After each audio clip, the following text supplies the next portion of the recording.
Et coucou ici. Alors, je vais essayer aujourd'hui de répondre à une question d'un inconnu. Donc, merci infiniment de me mettre à l'épreuve et de me poser une question. Quel sera l'événement déclencheur de mon changement de vie professionnelle? Alors, j'ai fait un tirage en 8 cartes du tarot. Donc, la première carte du tarot représente mon consultant. La deuxième carte, sa situation d'aujourd'hui. La troisième carte sera son besoin. La quatrième carte, ce que mon consultant doit laisser. La cinquième carte, ce qui le motivera. La sixième carte, les pièges à éviter. La septième carte, le conseil à prendre du tarot. Et la huitième représentera l'issue, la synthèse, l'événement déclencheur. Alors pour ce faire, j'ai l'habitude d'utiliser, avant de faire mon tirage, une carte des archétypes de Caroline Myss. Et j'utilise le jeu Histoire de sorcière de Deborah Blake et de Elizabeth Alba, qui est un jeu de tarot style Rider White. Alors, je te rappelle que je suis une amatrice, je fais ça pour apprendre. Alors, je ne sais plus ce que je disais. Donc, je disais, je suis une amatrice, je fais ça pour apprendre. Et le format vidéo me facilite la vie parce que du coup, je donne directement ce que je ressens par rapport à la carte. C'est plus facile pour moi que d'écrire. Ensuite, en fonction du tirage, je le fais passer sur YouTube en version privée ou en version ouverte à tout le monde. L'idée, c'est de pouvoir proposer à d'autres personnes de me faire travailler pour apprendre et de leur montrer ce que je fais. Voilou pour pourquoi la vidéo. Donc, quel sera l'événement déclencheur de mon changement de vie professionnelle? Au niveau des cartes des archétypes, en les mélangeant, il y en a deux qui m'ont sauté des mains pendant que je les battais, la carte du défenseur et la carte de la mer. Alors c'est un peu facile quand on voit la carte de la mer, on se dit, ben voilà, en fait, il n'y a pas besoin de tirer 50 cartes, ton changement professionnel, il se fera quand tu deviendras maman. Souvent, on change pour, pas forcément au premier enfant. Enfin, ça c'est mon expérience personnelle, hein, c'est perso, ma vie, elle a changé à la naissance de mon deuxième enfant, pas du premier. Et c'est ce que m'a fait me rappeler la carte de la mer. Par contre, quand j'ai vu la carte du défenseur, bah, elle a été pour moi en fait directement associée à la naissance. Alors je peux complètement me planter, mais bon, de toute façon, c'est pas grave, hein, je fais ça pour apprendre, c'est un tirage d'amatrice. Mais je vois la maternité partout en fait, avec cet arbre qui est dans une bulle qui me fait penser au placenta, protégé par une femme, qui représente là également une mère. Il y a même une association et un mélange de symboles au niveau des couleurs des cartes qui sont très similaires. Je vais te lire les définitions de ces deux cartes d'archétypes. Défenseur, avocat, militant, législateur, lobbyiste, écologiste. Incarne une dévotion qui conduit à se faire le champion de la défense des droits d'autrui. Cet archétype connaît une passion qui le pousse à vouloir transformer la société, à combattre les injustices sociales. Confère plus de pouvoir aux groupes ou aux causes sociales. La part d'ombre de cet archétype se manifeste dans les causes indéfendables, inutiles ou intéressées. Demandez-vous à quel point vous consacrez votre vie aux causes sociales et vous passez à l'action. Alors, je dirais que cette carte associée à la question se marie très très bien. Ça peut être également quelque chose de choquant qui te fera réagir et te demandera de te mettre en mouvement pour les droits de quelqu'un d'autre. Alors la mère, l'aïeul, mère, nature, papa gâteau. Donne la vie, procure soin et nourriture. Fais preuve de patience, de dévouement, d'attention et d'un amour inconditionnel. La mère nature, aussi connue sous le nom de Gaïa, est la gardienne de la planète. La capacité à pardonner à ses enfants et à les faire passer avant elle sont les principales caractéristiques de la bonne mère. La part d'ombre peut prendre la forme de la mère abusive, la mère qui abandonne, la mère dévoratrice et la mère qui travaille. Ce sont des variantes universelles de ce grand archétype. Il n'est pas nécessaire d'être une mère biologique, mais d'avoir une dévotion pour la protection et le soin de l'environnement, ou d'appuyer toute forme de vie, y compris donner naissance à des livres ou à des idées. Certains hommes adoptent une autre variante de l'archétype de la mère, soit le papa gâteau. Alors après, ça peut être aussi d'aller travailler avec des orphelins, des mères qui font des rejets d'enfants, un changement d'orientation professionnelle axé sur la petite enfance, l'enfance. Bon, c'est pas la question. Tu m'as demandé l'événement déclencheur, tu m'as pas demandé de deviner ce que tu exerces comme profession. Je continue. Première carte, quelle carte du tarot représente mon consultant? Voici le pendu. Alors dans cette version de jeu, je trouve que le pendu, il a des traits magnifiques. Il est hyper détendu, relaxé. Bon, il y a un peu la tempête au loin qui est représentée par les gros nuages qui arrivent droit sur lui. On dirait qu'il médite, le pendu. Il a les clés en main pour se détacher et descendre de son arbre via son balai. Donc, je dirais en fait que ton projet professionnel, changement de vie professionnelle, tu y travailles depuis un bon moment. C'est pas quelque chose. Enfin, c'est pas comme le matin, tu te lèves et tu dis hop, je change de taf. Non, c'est une décision que tu as pris le temps de mûrir. Alors ça, on est toujours dans les tons verts avec la tunique du sorcier, l'herbe, l'arbre. Je sais pas pourquoi, j'ai envie de dire en fait un peu un côté écolo. Bon, le pendu, de toute manière, c'est le don de soi, l'attente, le lâcher prise. Quelle carte du tarot représente ma situation d'aujourd'hui? Alors voici le 3 de coupe. Alors, c'est l'été, il fait bon, on sort en petite jupe, les poissons frétillent, les chats profitent pleinement des joies de la pleine lune. Cette carte m'indique en fait qu'aujourd'hui, en fait, tu as plus le cœur à la fête, à l'amusement. Peut-être à une célébration par rapport à un achèvement professionnel, familial ou autre. Ça peut être, je sais pas, j'ai le déménagement qui m'est venu, installation. Tu profites pleinement de ton été et en même temps, on a la carte du pendu à gauche qui nous indique que tu as pris le temps de la réflexion. La troisième carte, quelle carte du tarot représente mon besoin? Voici le 2 d'épée à l'envers. Alors c'est en ligne droite, je dirais, avec la question quel sera l'événement déclencheur de mon changement de vie professionnelle?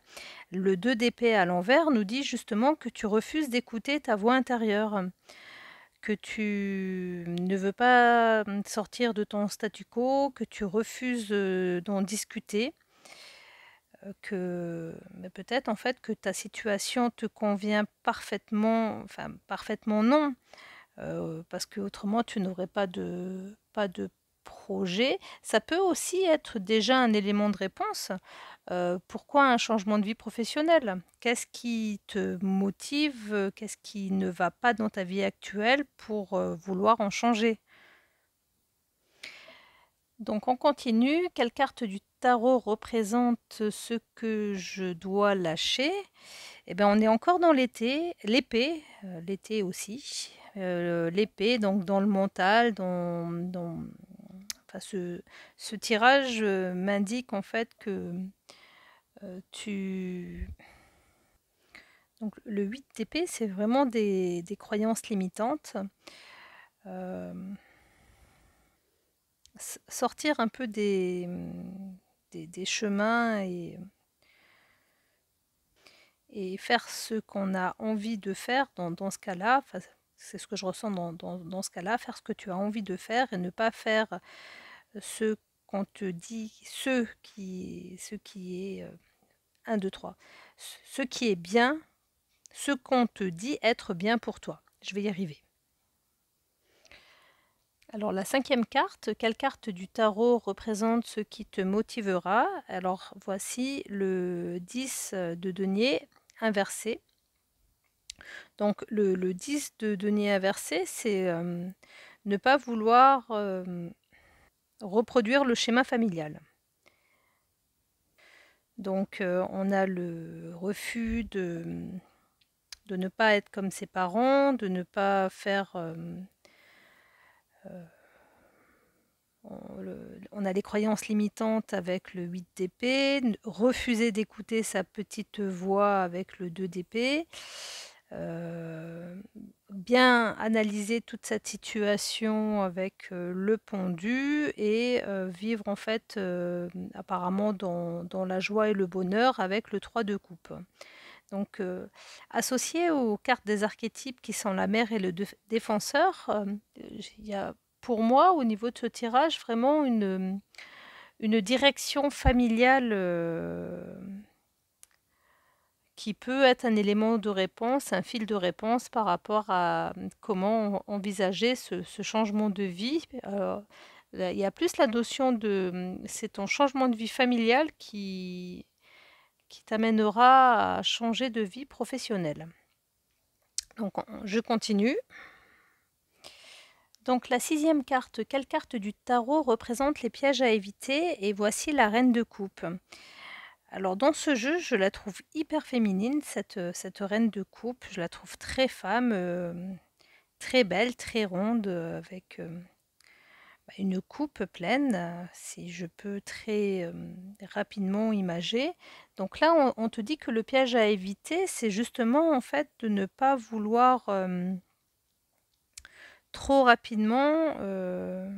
J'ai l'impression que je suis en contradiction avec ce que je disais avec les cartes de la mère ou des défenseurs, où je les ai peut-être mal interprétées. Donc là, le piège à éviter, en fait, c'est d'être trop sensible, trop empathique et de, de mettre trop, de prendre trop en considération les besoins des autres par rapport aux tiens. En fait, je retire ce que j'ai dit au niveau de mon tirage. En fait, cette carte, elle n'est pas du tout là pour représenter le côté féminin de la reine de coupe, mais plutôt son côté empathique, son côté réflexion, enfin empathique, pas réflexion, empathique. Alors, quelle carte du tarot représente le conseil à prendre? Voici encore une carte d'épée, donc le 6 d'épée. C'est vraiment un tirage axé sur le mental. Voilà. Donc là, cette carte, elle nous montre en fait que tu as une direction à prendre et tu vas aller contre, alors j'ai envie de dire contre le vent, mais là le vent en fait c'est, je le représente, il m'est plus représenté en fait par rapport à en opposition. Je dirais que là on a un certain confort, un axe à prendre en fait. Alors, excuse-moi de bafouiller, donc comme je dis, je suis une amatrice, mais ce que j'ai ressenti là, c'est comme une annonce d'un burn-out qui adviendra beaucoup plus tardivement. Si tu ne fais pas un 90 degrés, un changement de cap. Donc là, le conseil du tarot, c'est vraiment en fait de faire un break et de prendre tes distances, de t'éloigner. Alors avant de dire autre chose, Oui, c'est pour conclure l'issue, la synthèse, l'événement déclencheur, c'est il y a un break à prendre et voir les choses sous un angle différent. Ça va bien avec l'esprit de départ de ce tirage où on avait le pendu qui annonçait la méditation, la réflexion, et à l'issue, on est toujours en fait dans le toujours en fait à comment dire replier sur soi-même. Donc, en analysant tout cela, ce que j'ai envie de te dire, c'est que l'événement déclencheur de ton changement de vie professionnelle passera d'abord par une remise en question de ta vie familiale. Voilà comment j'ai interprété ce tirage. Donc après, tu me poses une question par rapport à un site d'apprentissage de plusieurs techniques liées aux arts divinatoires. Donc ben, je suis ouverte à toute autre interprétation si tu penses que je suis complètement nulle dans tout ce que je viens de t'expliquer. Il n'y a pas de souci. Et pour conclure, voici à nouveau une carte des archétypes qui te représente une fois que tu as vu ce tirage. Et j'ai retiré une carte de tarot. Alors c'est la première fois que ça m'arrive. C'est une carte du jeu qui est sortie. C'est le 4 de coupe à nouveau. Donc à mes yeux, je, je- j'ai l'impression que le jeu m'indique que tu as d'abord en fait un travail intérieur à faire avant d'envisager un changement de vie professionnelle. Tu as quelque chose en fait à travailler personnellement, familialement d'abord. Alors je te lis la carte des archétypes, la définition. Héros, héroïne, voire aussi chevalier, guerrier. Affronte des obstacles de plus en plus difficiles afin d'éveiller une force spirituelle intérieure et d'atteindre un niveau d'héroïsme qui servira finalement à toute sa tribu. Fait face aux peurs de survie qui pourraient compromettre son cheminement vers son autonomisation. L'ombre de cet archétype ne réussit qu'en dépossédant les autres de leur pouvoir. Voyez si vous avez été souvent confronté à des obstacles matériels ou spirituels et si vous avez alors été en mesure de les surmonter. Voilà, merci de m'avoir écouté. Merci infiniment encore une fois de me mettre à l'exercice au travers de questions très intéressantes. Donc tu peux, si tu le souhaites, me poser une autre question en rapport avec ce tirage. J'y répondrai avec plaisir dans le fil des questions qui me sont arrivées, en sachant que c'est le mois d'août, que c'est pas forcément la meilleure période.